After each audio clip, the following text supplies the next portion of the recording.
So in this problem, we are trying to find the expected value of z of t, which is given here, given that theta is uniform over 0 to 2 pi, and N1 and N2 are wide-sense stationary processes, and N1 and N2 are also independent.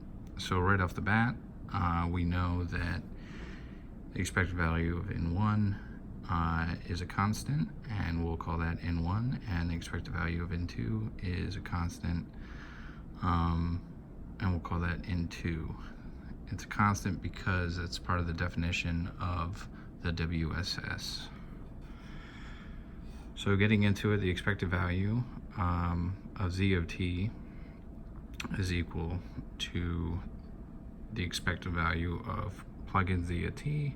Now, due to a couple of properties of expected values, you can split that out into two expected values, and that's due to the additive property. And then after that, you could do the same thing and make it a sum of two products of expected values. So the expected value of N1 of t multiplied by the expected value of cosine WC of t plus theta plus the expected value of N2 of t times the expected value of sine WC of t plus theta. Now, due to the fact that the expected value of cosine over the distribution of 0 to 2 pi, that integral will also be 0, and the same can be said for sine. So it would be N1 times 0 plus N2 times 0, and so we get the expected value of 0. The next thing that we're trying to find is the autocorrelation of z and t. So the autocorrelation is the expected value of t, basically the expected value of t1 of that function times the expected value of t2 of that function. So we go through and we multiply the two, and we get this formula here.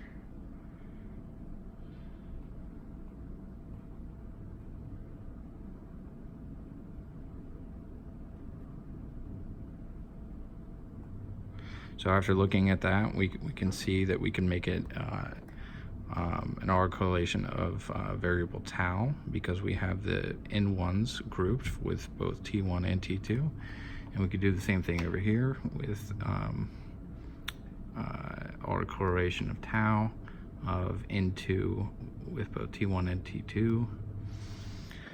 Now, after we group that together, we get this formula here. And we could pull out these expected values N1, N2, because that's just fine due to the WSS.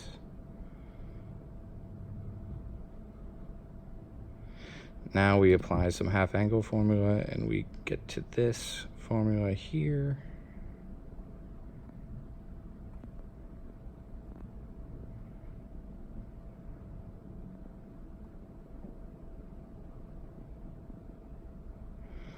And as we can see, a couple of these drop out. These go to 0. This goes to 0, 0. Basically, all of these go to 0. The two sines that were left, they go to 0 because they cancel out. And then we're left with the cosines. That finally leads us to this point, and this is what we get it, and we can see that it's a WSS. So if we plug in the autocorrelation with the value 0, we get this. The cosine goes to 1, and we're left with this as the final result.